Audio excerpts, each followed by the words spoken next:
How do dictators return? Who will vote for them and why? We can find answers to these questions in Finding Nemo, not because the film deliberately argues any of this, but because hidden within it are civilizational patterns that reappear throughout history. Patterns that, at a certain point, begin to turn societies against themselves. Patterns through which a civilization slowly loses its sense of direction and, while searching for its own salvation, begins step by step to consume itself. And perhaps they can answer one more question as well. Is there a way out before it is too late? To understand the political and philosophical meaning of the story, we need to return to the very first scene of the film. Marlin and Coral live in a peaceful, predictable world. They are planning for the future, preparing to raise a new generation, and perhaps most importantly, they trust the world around them. Then the Barracuda appears, the one that destroys Marlin's partner and almost the entire next generation. But what exactly is happening here? The Barracuda represents a world in which power is the only law. A world without rules, without institutions, without anything capable of protecting the weak from the strong. During the 19th and 20th centuries, a belief emerged that the competition found in nature also existed between human societies. This is what we call social Darwinism. Throughout history, this idea was used to justify colonialism, imperialism, and later even ideologies that view certain groups of people as superior while treating others as disposable. In this scene, it is not merely a family that is destroyed, it is an entire generation. A symbol of those generations that disappeared in wars, genocides, and ideological conflicts, while the survivors spend the rest of their lives carrying the trauma left behind. Marlin embodies the generation shaped by trauma and the social spirit that emerges from it.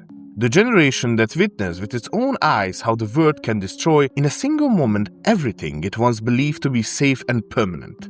After the Second World War, Western societies begin to operate according to a similar logic. After wars, genocides, and totalitarian regimes came the emergence of the never again principle. Never again war, never again fascism, never again mass violence. Political and social institutions were increasingly built around the idea that the tragedies of the past must never be allowed to happen again. Marlin represents this way of thinking perfectly. For him, the ocean is no longer a world of possibilities. It is a world of threats. Freedom gradually gives way to security. The goal is no longer to prepare people to face danger, but to prevent danger from appearing in the first place. A social spirit built on trauma gradually begins to treat every risk with the same fear, regardless of its actual severity. The memory of the past becomes so dominant that the distinction between real danger and perceived danger slowly begins to disappear. This is how a racist joke and actual discrimination based on race can come to be treated as different degrees of the same phenomenon, even though their real-world consequences are obviously not the same. And from this emerges the word of the coral reef, the safe space. A society built around security. A society in which conflict is pushed into the background, and even the qualities once necessary for adaptation, growth, and sometimes survival itself begin to disappear. The system becomes increasingly successful at eliminating genuine dangers, and precisely because of that, it begins to see danger when none exists.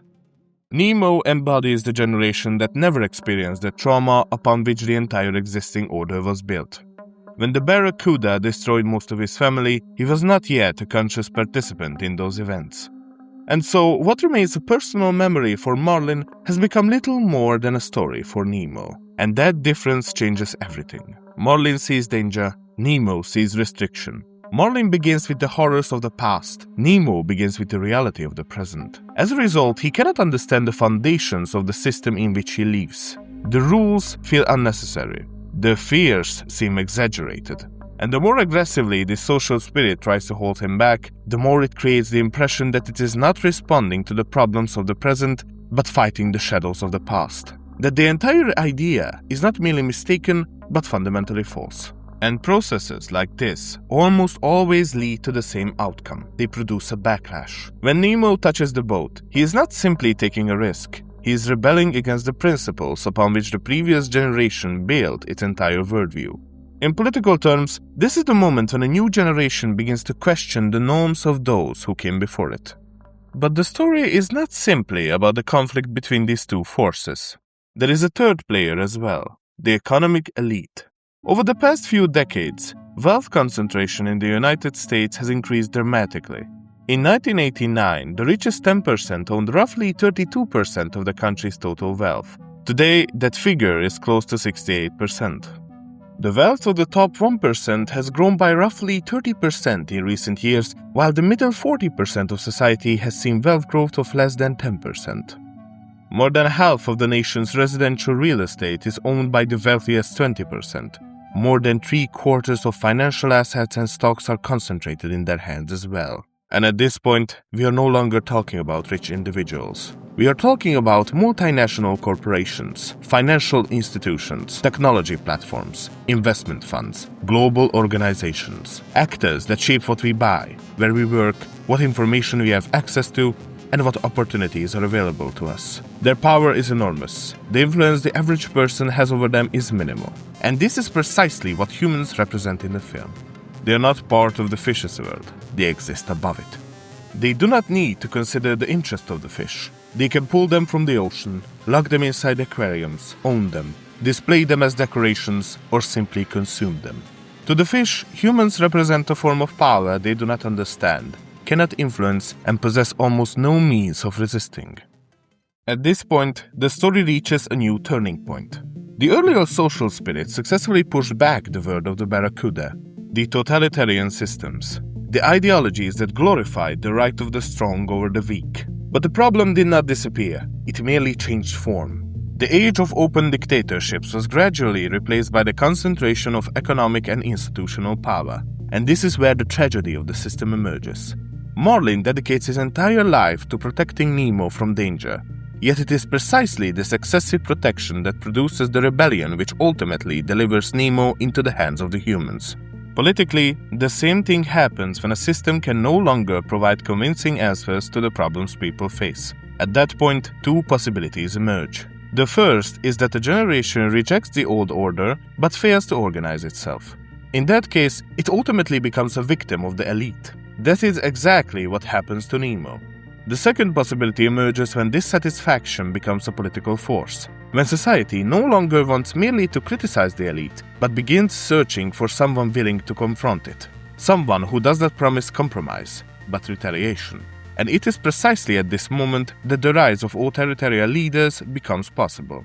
But why does the demand for strong leaders keep coming back? According to Erich Fromm, modern man lives in a peculiar situation.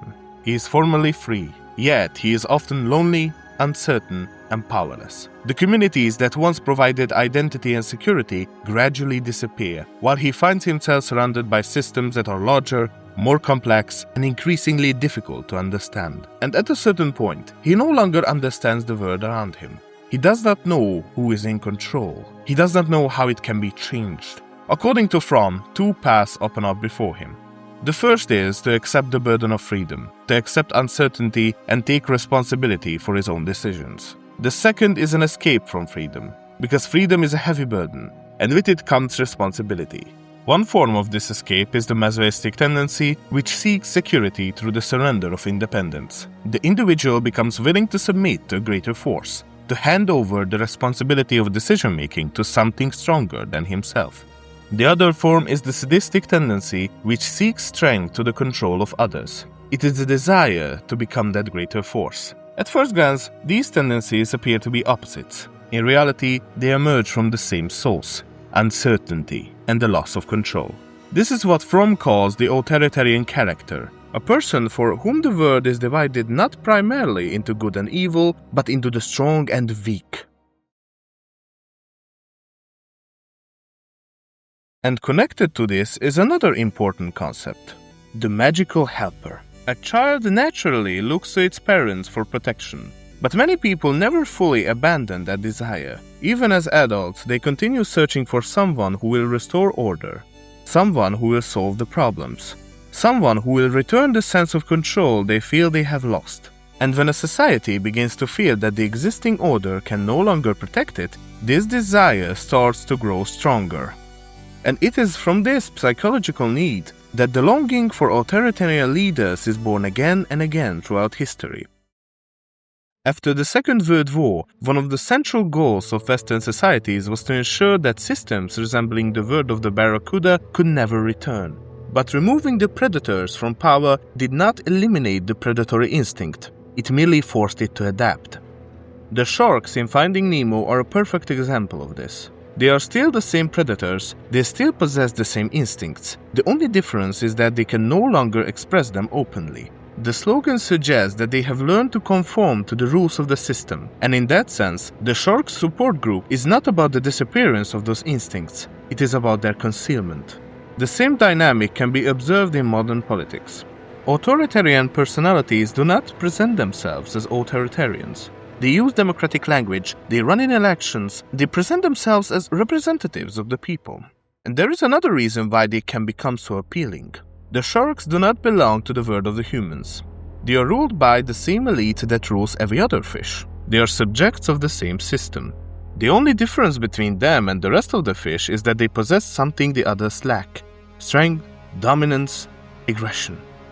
And when the economic elite grows increasingly powerful, when people begin to lose control over their own lives, and when the old social spirit can no longer provide answers to new problems, the next generation becomes increasingly receptive to figures like these. Not because it wants dictatorship, but because it wants a solution. The same thing happened during the crisis of the Weimar Republic.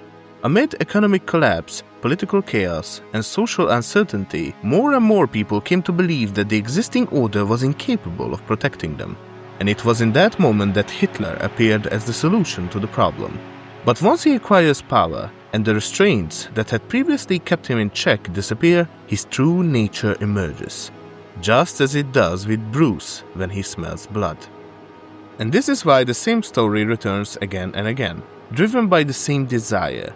And as long as that desire exists, there will always be new Mussolinis, new Francos, new Stalins, and new authoritarian leaders. But the film does not end there. If we continue following this political and philosophical reading of the story, it seems that the new generation represented by Nemo faces only two possibilities. But Finding Nemo offers a third possibility. After Nemo is taken, the story splits into two paths. And on one of those paths, Gale appears, perhaps the most important political symbol in the entire film. Gale is not part of the elite. He is not a dictator, and he is not a savior. He does not want to rule over others. He has only one goal: to regain freedom. And he begins with a simple realization. The individual is too weak to confront the system alone. Together, however, they are stronger. The collective struggle against the net represents cooperation triumphing over elite power. The aquarium, of course, is still a small community. The fish have lived together for a long time. They know one another. They share a common identity. That is why they are capable of acting together. But at the end of the film, the same problem returns on a much larger scale. Now there are hundreds of fish. Strangers, individuals who do not form a community, who do not trust one another. And when they become trapped in the net, they react exactly as an atomized society reacts in a moment of crisis. Everyone focuses on their own survival. Everyone swims in a different direction. And then a voice speaks. But it does not say "follow me." It says only "swim down," and that changes everything. What matters is not who says it. What matters is what is being said. The fish survive because they perform the same action together at the same time. And once they escape, no new hierarchy emerges. No one is elevated above the others. They simply return to their own lives. Because the goal was never to find a new leader. The goal was to solve a common problem. This is the third path offered by the film. Not the rule of the elite, not the rule of an authoritarian leader, but a society of self-aware citizens capable of cooperation. A society that can act collectively without surrendering its freedom to a new authority. And at the same time, Marlin's story changes as well. The old social spirit is forced to confront its own limitations. It must recognize that excessive protection helped create the very disaster it was trying to prevent. And so, Marlin must leave the safety of the coral reef behind. He must adapt to reality. And perhaps this is the film's real question. Not whether dictators will return, but whether societies built around security can renew themselves before they produce them once again. And whether a new generation can build communities capable of resisting both the concentrated power of economic elites and the temptation of authoritarian leaders. Because in this reading, the final answer offered by Finding Nemo is not a new ruler. It is the rediscovery of our ability to act together.